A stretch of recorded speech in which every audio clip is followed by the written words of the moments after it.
Tokaido Duo, thoughts? Kenny Robb over here, JP over there. Okay, so I have now played Tokaido. Mm-hmm. I have played Namiji.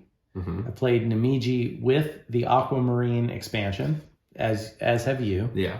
So you've done the whole cinematic universe. I think at this point, I've only played this game once now. I enjoyed this more than the other ones. So I've only played the fishing one, Namiji. Right. With the expansion stuff. Yeah. And this one. And I think I agree. I prefer this over that one because the turns felt a little more... I mean, I'm a big sucker for that sort of choose your own poison kind of gameplay for it. You're talking about with the dice. Yeah. The way that the dice works where the roller gets to pick their favorite one, but that's leaving something on the board for the other person to really take advantage of. I mean, all that to say, I enjoyed the other games. Sure. I enjoyed Namiji more than plain old Tokaido because I find Tokaido to be much meaner than it appears to be. The blocking in that... It's a very tranquil looking game. Right. You're like, oh, just going for a walk in the mountains. Yeah, we're just trying to, chill out. No, we're trying to block you from getting that cool thing that's going to win the game. Namiji, I kind of like the fishing part of it where you're pulling out of the bag. And this only plays 2. So in order to get the experience of larger group, I would have to go with that game over Tokaido. But for me, this one gave me the most to think about. It seemed like we were fighting on different fronts. And when I say fighting, it wasn't really fighting. It's basically a race to be the most chill. It was... Again, every choice, you're not only picking what's good for you, but also what's going to help you, your opponent, the least. Right. And I'm okay with it. Some people might hate the idea that you can math this up. When I say math it up, you can see exactly what your optimal move is at any point once the dice are rolled. Yeah. And I don't mind that in a 2-player game. If you want to do a little math, that's fine. We're pretty good with math. It doesn't take forever. And so that doesn't bother me. But what I do like is there is a balance in some sense, which again, I think is the theme of the game. Yeah. That you can't really go down one path. First of all, you only can move one person per round between both players. Right. Yeah, so if one person starts to bull rush a single character, the other person is just going to take that die, even if it's not super helpful for themselves. Right. Just to cost points. And I'm not sure I want to play the game with that guy. It may result in you winning the game, but if that's your whole strategy is just to deny the other player, I'm not sure you're going to win. No, I don't think so. And I think that's good. I think you do. It's a constant balance of what's the best thing for me, and if there's sort of an even playing ground here, then can I take the one that hurts the other person? But I feel like over the course of our entire playthrough, and again, we've only played it the one time. I'll put a link up there to that so you can see it. Over the course of it, it probably wasn't until that very last round when the game, the game is concluding at the end of this round, we still have to play out the dice, where someone took a die that did nothing for them. Right. And it was obvious at that point that the game was not going to... But every other time, even if you took... you throw the dice, you get to pick yours first. Let's say you pick the one that I was like, oh, I'm really working on my, my salesperson or whatever.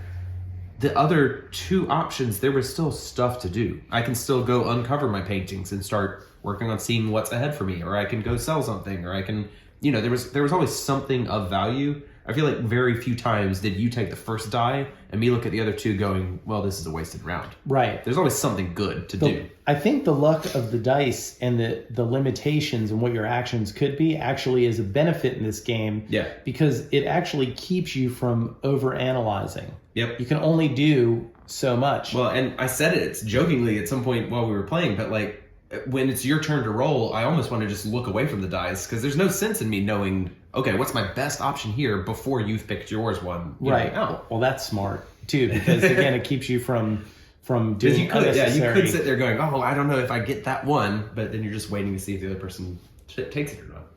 The other thing about this game that I find interesting that's different than both of the other Tokaido games I've played is normally, you're moving around the board in clockwise, or like in Namiji, you can choose to go counterclockwise. And I can't remember if you can do that in base Tokaido. But there's the whole idea of not being able to occupy the same space as someone else. Sure. In those two games, it seems like it comes up all the time. Yeah. I really want that, but I can't get there. In this game, you only can block each other in the coastal spaces. If this is here, the merchant can't come. Yeah. Or you can come around here and have to jump over. Yeah. But other than that, can you think of another spot where you can block? even the merchants, they show this little dotted line to show you that the merchants could hypothetically still occupy the same village space. You can get wares at the same time, but you can only sell with one.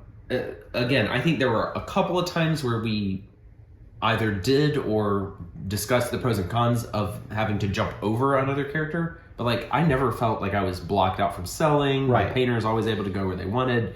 I didn't feel prevented from doing too many things. So, to me, this game is kind of chill and relaxed in that you have something to do always, even if it's not the ideal thing you want always, but you don't have the same amount of, I don't want this thing anymore. There's something you can do, and having the 3 different people that can do things. You got the pilgrim going around the board. You've got the merchant buying and then selling, and then you have the artist, which I thought was kind of a cool feature. Yeah. You have to flip them over, and then you see where you can move around. And I was close to ending the game with that. Yeah. Which I'm not even sure. And these points really escalate, as they go. I'm not sure it would have won me the game, ultimately. It might have prevented you from getting one more multiplier. Yeah. But it feels like there's fronts I'm fighting, even though I'm not fighting you. It's a race to the best possible result on the boards. And we joked about it before we played the game. Some games would play with this, and you would score your lowest. Yeah. Your lowest board would be your score, which I like that mechanic a lot. Sure. Because it definitely makes you It forces a more balanced approach. In this game, even though we went for the full amount, it still felt balanced because I'm still looking over there. Well, if I get that, that's 9 points. But this multiplier moves me up 3 more, but if I get it again, yeah. Did you find any one of these to be weaker than the others? I fell behind on painting pretty quickly compared to what you were really knocking it out. But I think that's because I almost always, when on my turn, I was almost always taking one of these 2 actions. Well, you got kimonos early, and you also had the buff. That was the other thing. Really early on, when I got this buff, where you can sell for an extra coin, I was like, okay, well, not only is this a powerful track because you 6 conclusions of it and you're done, but then to have this where I'm literally doing it at a faster rate than you can, I was like, well, I feel like I needed to devote a lot of energy into scoring points that way. And at the end of the day, you were having to devote more energy to try to keep up. You know what I mean? At the end of the day, you only beat me on that at 9. Yeah. And I beat you by 20 here. Yeah. It was this track. This track is the one that caught me. And I think it was my lack of getting the red that cost me. 5 times 4 would have been 20. These are moving me up. It makes 4 a pop. Again, I feel like it was worth investing in any tracks. I'm sure you could spreadsheet this out to be like, the most efficient route is to do X, Y, Z. It seems like 4 is somehow a magic number in the meat of it, as far as increases in points. The higher up you go, you get a little bit more. You get up to 6 per. So, and these are harder to get, so they math it out. So, there seemed to be value going into every single thing. These games, all of the Tokaido games, are well designed to, I believe, to keep the tension. Even though, again, it's a relaxed game, the tension of, am I doing well or am I not doing well throughout the game? But this one felt like, even though I might have been losing the whole time, I never felt like I was completely out of it until the game was the last round. Right. Then I knew I was out of it. Then we mathed. We're like, I don't think we can get it. So to me, this game is more likely to hit the table because it's designed for the 2 players. So I don't need... you can play Namiji with 2 players, and it's good. And I would play that anytime. But if it was just the two of us and said, hey, let's play a Tokaido game, I'm picking this one every time for the two of us. Now, if there's a third player or a fourth player, I'm going with Namiji because I can't go with this game. Right. And I liked the fishing, the pulling out of the bag, right, push your luck kind of element that the original game doesn't really give me. Mm-hmm. But I feel like this game incorporates everything from both games and puts it in a it's kind of more thinky than it appeared more at the beginning. Less mean. And it still has a lot of those, like, I like the variable setup is going to help keep it fresh and, the different power-ups, being able to have different options per playthrough, the market changing where things are. Yeah, I agree. I think that this runs that perfect balance of you feel like all of your actions matter, you have a lot of choice and agency, you never, or at least incredibly rarely, felt totally blocked out from doing something that was at least somewhat helpful. Yeah. And that's going to help it, be more rewarding along the way, even if you end up losing. And the box says 20 to 30 minutes. I would say 30 to 45 minutes if you're trying. Yeah, that's probably, if you're going super speed, not doing a lot of math along the way, that's probably a realistic timeline. If you're a thinky person, probably on the 30, a little bit over 30 side, but it didn't overstay the welcome, the fun factor fit the time frame. A two-player game, this is a great game. It looks good. It's easy to teach, really. I mean, it may take 2 or 3 plays for you to even up your competitive rating when you're playing against someone who doesn't know the game. Right. I mean, kimonos, real good. Pottery, next best thing. And then dolls, and then fans. We were not a fan of fans. No.